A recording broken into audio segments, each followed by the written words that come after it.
Good morning, students. So, yesterday we had completed the topic disadvantages of digital economy, cashless transaction, and digital revolution. And now we only are remaining with one topic, that is digital organization, and then we'll complete the chapter 3. As well, today I'll be providing you with the assignment which you have to complete for this chapter. And one more thing, after this chapter, one lecture I'll be keeping as a Zoom app, on the Zoom app for interaction with the students. I'll be providing you the time on which you have to be available on the Zoom app or on the Google Meet, so that we can discuss one on one. If you have any doubts, accordingly we'll start the unit 2. Today we are on unit 1. Today we'll be ending up with unit 1 probably. If not, still we'll prefer that from next chapter, which is a bit demonstration chapter, I'll try to go on the Google Meet for one lecture. So we'll start with this topic, digital organization, the 7 traits of effective digital enterprises. So there are total 7 traits of digital organization. First we'll see what is digital organization. Following the introduction of web, over time, term digital organization enterprise has evolved. A digital enterprise is an organization that uses technology as a competitive advantage in the internal and external operations. As information technology has reshaped the infrastructure and operations of enterprises, digital enterprises has taken on different meanings, which not only includes online sale and purchase, but online maintenance of data on day-to-day activities of any organization, from data entry to MIS, management information services, that is system. So what happens is, digital enterprise not only manages the technology in the competitive world for internal and external operations, it also has reshaped the infrastructure of the operations of enterprise using the digital media, the digital transactions, and online maintenance of data, not only in data entry but the management of that information system as well. So the 7 traits of effective digital enterprise are: first one is, be unreasonably inspirational. So leadership teams must be prepared to think quite differently about how a digital business operates. So obviously, if you go for an unreasonably inspiration, for some people you should have a leadership in you, that is, a leadership must be there, the leading power should be there, and what different you are giving for an digital business to operate is being given. Digital leaders set aspirations that on the surface seem unreasonable. Being unreasonable is a way to jar an organization into seeing digital business as that creates value, not as a channel that drives activities. Now, being reasonable or unreasonable is being a different part, being somewhere who can people follow, not only giving a digital platform to the business but also creating a face of or an organization, that is giving a brand to that organization, so that people can know it. Some companies fame their targets by measures such as growth or market share through digital channels. So what do some companies try to show their profits as well as their target growth, that is the after years what is their target and what is the growth they are going into. According to that they achieve the channel marketing. But others set targets for cost reduction. Yes, some companies what they prefer is giving a less cost production can give a competition to another product in another organization. Either way, if your targets aren't making majority of your company feel nervous, you probably aren't aiming high enough. If they are not giving you proper profit, so you are not targeting a proper term in the organization.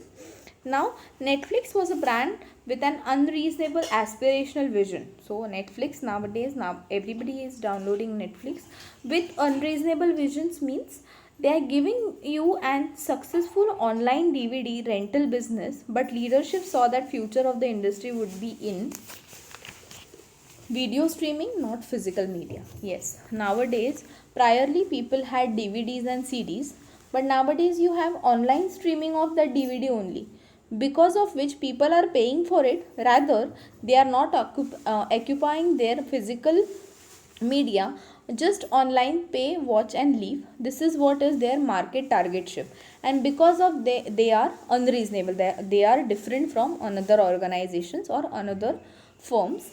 The management team saw quickly broadband technology was evolving and made a strategic bet that placed it as a forefront of a surge in real time entertainment. Yes, it's a real time entertainment. Netflix is an online series, so you can see online series on it, and that is the reason they have achieved the market with a unreasonable, that is a different way of communication.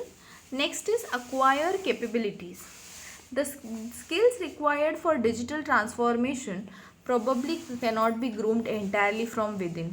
So it's not only you have to change something and then only you can acquire the market. Leadership teams must be realistic about collective ability of their existing workforce. They should be aware of what they are doing in the collectively ability to work according together, so that they can face the market situations. Leading companies frequently look to other industries to attract digital talent, because they understand that emphasizing skills over experience when hiring new talent is vital to success, at least in the early stages of transformation. So what they can do is they try to compare something so that people can be attracted towards the market phases, and then they try to achieve those market over a new vital product.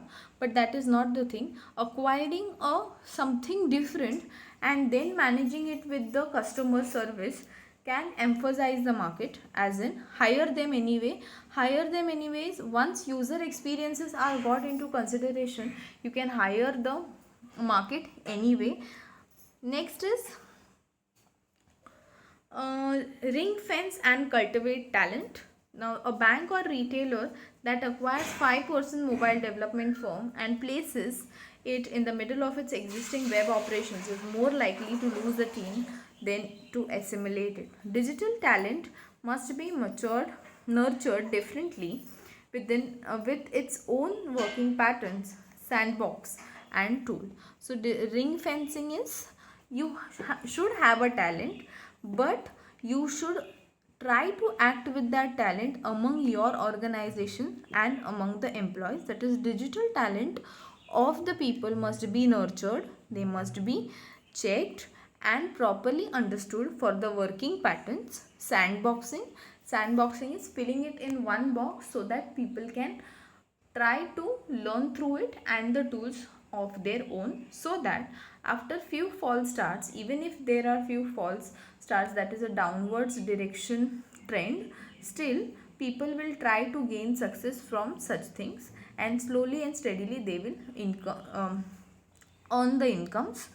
Likewise, next is challenge everything. Challenge everything here does not mean we'll go and compete with the other companies and then we'll get the profit. No, the leaders of incumbent companies must aggressively challenge the status quo rather than accepting historical norms. Rather than going with the past histories, what people can do is go with the current situation aggressiveness of achieving the market targets. Look for how everything is done, how targets are completed, including products and services. Now, only not in the services, but with the product also your target is completed. Offer the market segments you address. Offer the market segment means make a competition between the market, but that does not mean making a higher competition and losing everything. Making a minimal market to check the market's status can also be done. Assume that there is an unknown startup asking exact the same question as it plots to disrupt your business. Check whether it is giving you that reason, that it is giving you a startup from the new every time, so that you plot your business at a high level. That is, it can be the same according how you have started it in the initial level. This can be done. The next is be quick and data driven. Be quick. Again, rapid decision making is critical in a dynamic digital environment. The changing digital environment, in that you have to be dynamic, you have to be responsive. Responsive here means as condition occurs, you have to take a decision according to that response. So 12-month product release cycles are a relic. Organization needs to move a cycle of continuous delivery and improvement, adopt time methods such as agile development and live beta supported by big data analytics to increase the pace of innovation. Yes, in today's live culture, live data explosion, what we can do is we have to deliver the products on a continuous basis, and for that what we require is be quick with decisions and data driven. The output what you are giving to the market, services or products, should be fast enough. Integrating data sources into single system that are accessible to everyone in the organization will improve according to the clock speed. You have to work at the speed of a clock within per seconds of time to change the organization needs. Then there are some companies who are working with such conditions. The example is created a single analytics portal called Decision Cockpit, which is provides up-to-date sales. So there is PNG, then there is US Express. These companies have worked under the analytics of the data driven formats and keeping on changing the operations so that you get the market services properly available. So next is follow the money. Many organizations focus their digital investments on customer facing solutions. So their digital experiences, what they collect is upon the customer reviews, but they can extract just as much value, if not more, from investing in back office functions that drive operational efficiency. So they can extract the same money from giving the functions, that is giving the facilities to them, to the customers, through a back office function, and drive operational services, and also drive the operational services from those back office conditions, so that digital platform could be more easier. A digital transformation is more than just finding new revenue streams. New revenue streams is new taxes, new inclusions, new money income is one type of digital transformation. It's about creating value for reducing cost of doing business. So somewhere at a time we can say there is a reduction in the cost also when we talk about digital media.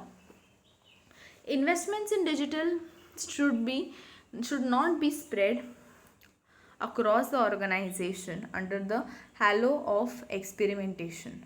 Not on the basis of experimentation we can follow the digital platform on the basis of investment.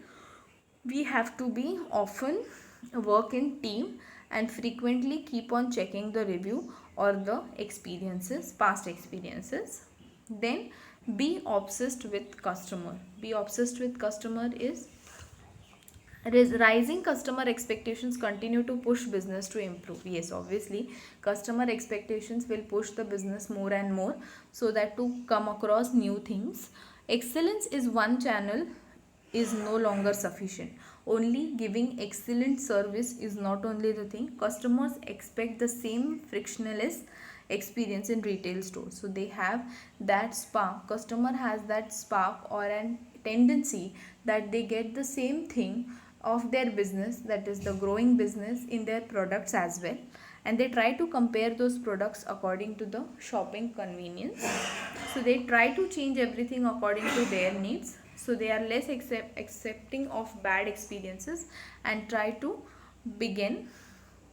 One survey that found that 89% of consumers begin doing business with a competitor. So what they do is they are obsessed, they are very insecure about the other organization, and so they start up a business for a competition world. A healthy obsession with improving the customer experiences. So a healthy obsession or healthy insecurity of providing services to the customer could be a good experience for the foundation of digital transformation, and it could give a good experience to the customer, and it can also find out so that you can find out the errors and problems in the process as well, so that you can check whatever is going wrong can be somewhere taken from the customer feedback. So here we end up with our chapter 3, We'll be moving on to chapter 4 tomorrow. Before that, today after this lecture I'm giving you a assignment to write. Please submit the assignment today itself. We'll continue the next lecture tomorrow. Thank you.